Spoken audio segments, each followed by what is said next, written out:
Guys, वैसे तो title और थंबनेल से आप लोगों को पता चल ही गया होगा कि ये वीडियो किस बारे में होने वाला है। आज इस वीडियो में हम डिस्कस करने वाले हैं इन छोटे छोटे प्यारे प्यारे कंपोनेंट्स जिसको हम बोलते हैं ट्रांसफार्मर। बेसिकली पावर सप्लाई का सबसे मेन पार्ट होता है और बहुत सारे प्रोजेक्ट्स में आपने यूज़ किया होगा। अगर आप पावर सप्लाई बना रहे हैं या फिर कोई भी ऐसा सर्किट जिसमें आपको 220 वोल्ट AC यूज़ करके अपने किसी भी DC इक्विपमेंट या फिर किसी भी डिवाइस को पावर करना है, तो वहाँ पर आप इन ट्रांसफार्मर्स का यूज़ ज़रूर किया होगा। तो दिखने में यहाँ पर ये जो दो ट्रांसफार्मर हैं दोनों एक जैसे लग रहे हैं, बट ये एक जैसे नहीं हैं, दोनों में कुछ डिफरेंसेस हैं।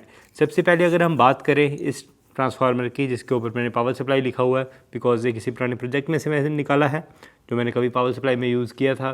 तो यहाँ पर आपको दिख रही हैं total 4 wires, 2 red 2 black. Red वाली वायर है जो प्राइमरी है, 220 वोल्ट AC के साथ कनेक्ट हो जाती हैं, और जो ये प्राइमरी है ये स्टेप डाउन करके आपको वोल्टेज प्रोवाइड करती है जो इस ट्रांसफार्मर की रेटिंग हो।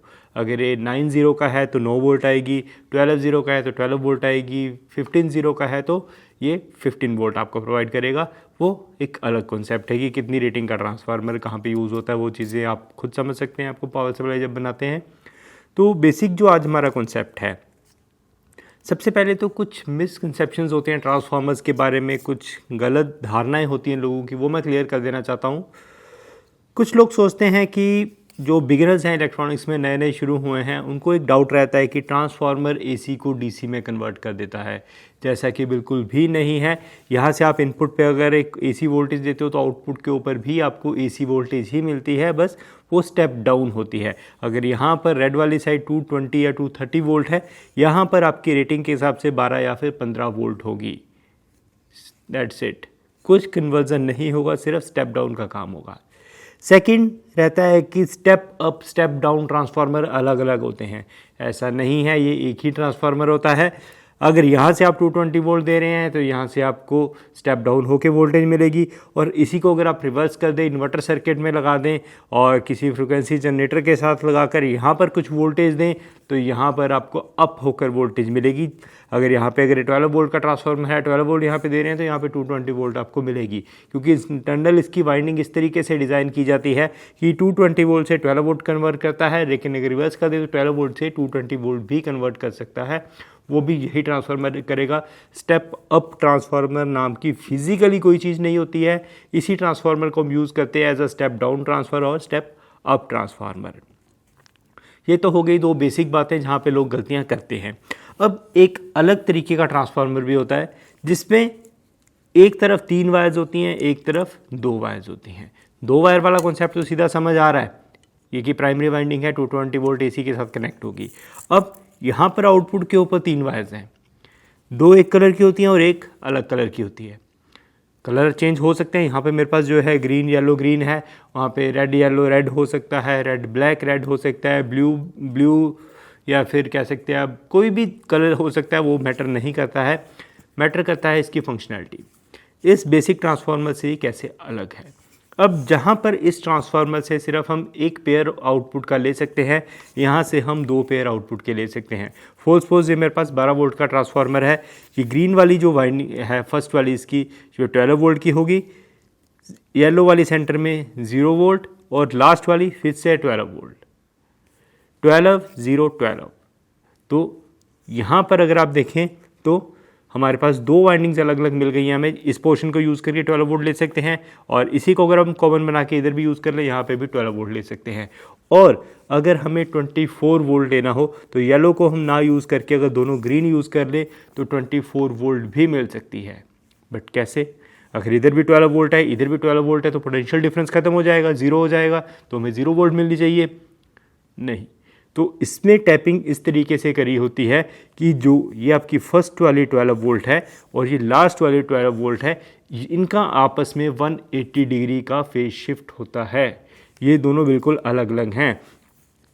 यहाँ से जो आपको 12 वोल्ट मिलेगी वो अलग फेस डिफरेंस पे आएगी, यहाँ से जो 12 वोल्ट मिलेगी वो अलग फेस डिफरेंस पे आएगी। बट स्टिल इसमें कुछ पॉजिटिव नेगेटिव नहीं होता। अगर आप मल्टीमीटर के ऊपर लगाकर चेक करेंगे, यहाँ से भी आपको 12 वोल्ट दिख रहा होगा, यहाँ से भी 12 वोल्ट दिख रहा होगा, क्योंकि एसी मेजरमेंट जब आप करते हैं तो वहाँ पे पोलैरिटी का मैटर ही नहीं होता, इसमें कुछ नेगेटिव पॉजिटिव होता ही नहीं है, वहाँ पे सिर्फ पॉजिटिव ही रहता है सब कुछ। तो यहाँ से आप 12 वोल्ट देख सकते हैं, यहाँ से 12 वोल्ट देख सकते हैं और यहाँ से आप 24 वोल्ट देख सकते हैं। बट अब हमें कैसे पता चलेगा कि ये फेज शिफ्ट ही हो रहा है, क्या हो रहा है? तो इस चीज़ को आपको प्रैक्टिकली मैं करके भी दिखाऊंगा, बिकॉज आप ये वीडियो जो है देख रहे हैं टेक्नोस्टिक्स के ऊपर देख रहे हैं, और यहाँ पर आपको कोई भी फेक जानकारी नहीं दी जाती है, कोई भी फेक वीडियो आपके लिए नहीं लेके आया जाता है। जो भी वीडियोस होते हैं वो 100% टेस्टेड होते हैं। पहले मैं खुद प्रोजेक्ट वो बना के चेक करता हूँ, फिर आपके लिए मैं वीडियोज़ की शूट करता हूँ। तो ये ट्रांसफार्मर तो सिंपल है, इसके में कोई भी एक्सपेरिमेंट करने की ज़रूरत नहीं है। और हाँ, बट इसके सारे एक्सपेरिमेंट इसके साथ हो सकते हैं, क्योंकि अगर इसने 12 वोल्ट 0 का आउटपुट दे रहा था तो 12 वोल्ट 0 यहाँ से मिल सकता है। अगर हमारे पास बेसिक ट्रांसफार्मर ना हो तो इसको हम यूज़ कर सकते हैं, एक वायर को आप खाली छोड़ दें, 2 वायर्स यूज़ कर ले, सेम काम करेगा। बट बेनिफिट है कि इससे आप सेंटर वाली को खाली छोड़ के वोल्टेज को डबल कर सकते हैं।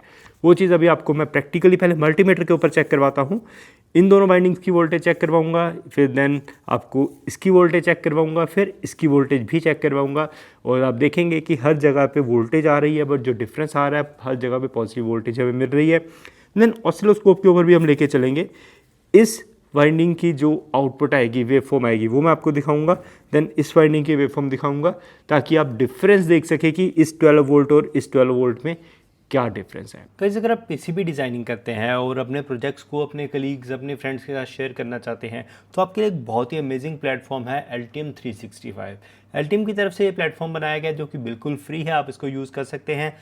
इनके सॉफ्टवेयर में Altium में आप जो भी प्रोजेक्ट्स बनाएंगे वो आपको लाइव यहाँ पर डैशबोर्ड के ऊपर शो हो जाएंगे, क्योंकि आपका जो सॉफ्टवेयर है वो लाइव डैशबोर्ड के साथ ऑलवेज कनेक्ट रहता है। आप कोई भी प्रोजेक्ट बनाइए, जैसे यहाँ पे टेस्ट का प्रोजेक्ट मैंने एक बनाया था, ये कुछ सैम्पल प्रोजेक्ट्स हैं, इनको आप शेयर कर सकते हैं अपने किसी फ्रेंड कलीग के साथ, उनके भी व्यूज़ आप ले सकते हैं। और अगर आप स्टूडेंट हैं तो आपके लिए Altium लेके आया है Altium स्टूडेंट लैब, एक फ्री ऑफ कॉस्ट प्लेटफॉर्म जिसमें आप Altium के रिसोर्सेज को यूज़ कर सकते हैं। यहाँ पर आप देखें तो कुछ यहाँ पे यूनिवर्सिटीज़ हैं जो यूज़ कर रही है, नेशनल इंटरनेशनल दोनों यहाँ पे दी गई हैं। इवन यहाँ पर आपको कुछ कोर्सेज भी ऑफ़र किए जा रहे हैं जिनके साथ आप स्किल डेवलपमेंट कर सकते हैं और पीसीबी डिज़ाइनिंग सीख के इस फील्ड में अपना कैरियर भी बना सकते हैं। यहाँ पे जैसे लिखा हुआ है, get free access to Altium designer student licence plus Altium 365। Altium 365 का भी लाइसेंस आपको मिलेगा और Altium डिज़ाइनर का स्टूडेंट लाइसेंस भी आपको मिलेगा। जस्ट आपको करना ये है कि आपकी जो इंस्टीट्यूट की आईडी है उसके साथ आपको यहाँ पे अकाउंट क्रिएट करना है। कोई भी आपका इंस्टीट्यूट हो उसकी जो ऑफिशियल आईडी है उसके साथ आपको यहाँ पे अकाउंट क्रिएट करना है और Altium के रिसोर्सेज को आप फ्री ऑफ कॉस्ट यूज़ कर सकते हैं। तो गाइस यहाँ पर मैंने इस ट्रांसफार्मर को यहाँ पे पावर के साथ कनेक्ट कर दिया है, उसकी ये तीनों वायर्स यहाँ पे मेरे सामने हैं। तो मेक श्योर ये आपस में शॉर्ट ना हो, और इस तरीके का एक्सपेरिमेंट करते समय आपको बहुत सारे प्रिकॉशंस यूज़ करने की ज़रूरत है। कभी भी आप ज़मीन पर बैठकर नंगे पाँव ऐसे एक्सपेरिमेंट मत करें, इसके लिए आपको प्रॉपर वर्क बेंच चाहिए, तब कीजिएगा। और इसमें आपको शॉक लग सकता है तो बहुत ही सावधानी पूर्वक ऐसे एक्सपेरिमेंट परफॉर्म करें। और मैं तो ये बोलूँगा कि अगर आप छोटे बच्चे हैं या फिर आप अभी सीख रहे हैं तो किसी न किसी बड़े की निगरानी में ये आप काम करें, इंडिविजुअली खुद करने की कोशिश ना करें। और अभी हम चलते हैं, इसको टेस्ट करते हैं। तो टेस्टिंग के लिए ये मल्टीमीटर यहाँ पे मैंने जो कनेक्ट किया हुआ है, इसको पहले तो मैं ये जो एक साइड वाली वाइंडिंग है इसके ऊपर कनेक्ट करता हूँ। यहाँ पर मैंने एक वायर मल्टीमीटर की लगा दी और जो दूसरी वायर है वो हमें इस येलो वाली वायर के साथ लगानी है। तो यहाँ पर इसको मैंने कनेक्ट कर दिया। अब मैं अगर मल्टीमीटर को ऑन करूँ तो मैंने एसी वोल्टेज के ऊपर इसको रख दिया, तो यहाँ पे है मुझे 15.86 वोल्ट एसी यहाँ पे दिखा रहा है।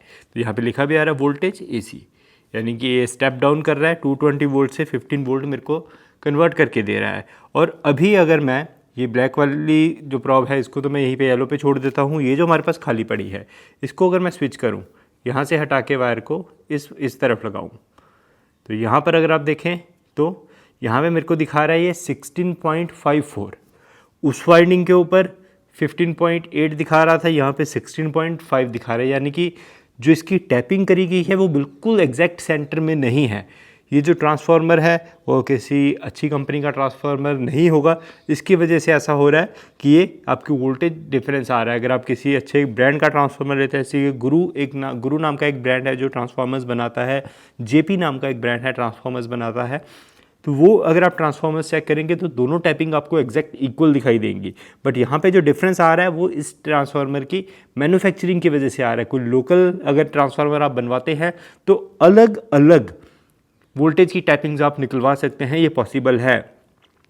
अगर आपको ट्रांसफार्मर किसी ऐसी जगह पे यूज़ करना है जहाँ पे आपको 12 वोल्ट भी चाहिए, 6 वोल्ट भी चाहिए और 15 वोल्ट भी चाहिए, तो आप एक ही ट्रांसफार्मर मैन्युफैक्चरर करवा सकते हैं किसी भी लोकल वेंडर से, जो आपको 12, 16 और 6 वोल्ट की टैपिंग्स एक ही ट्रांसफार्मर से अलग अलग वायर्स निकाल के दे देगा। तो वो भी आपकी चल सकती है, कॉमन वायर आपकी सेम रहेगी, बाकी टैपिंग्स है जो अलग अलग वायर आ जाएगी। तो यहाँ पर 16 वोल्ट है मेरे पास, दूसरी वायर पे 15 वोल्ट है, दोनों को अगर मैं ऐड अप कर दूँ तो यहाँ पे 31 वोल्ट मेरे को मिलनी चाहिए।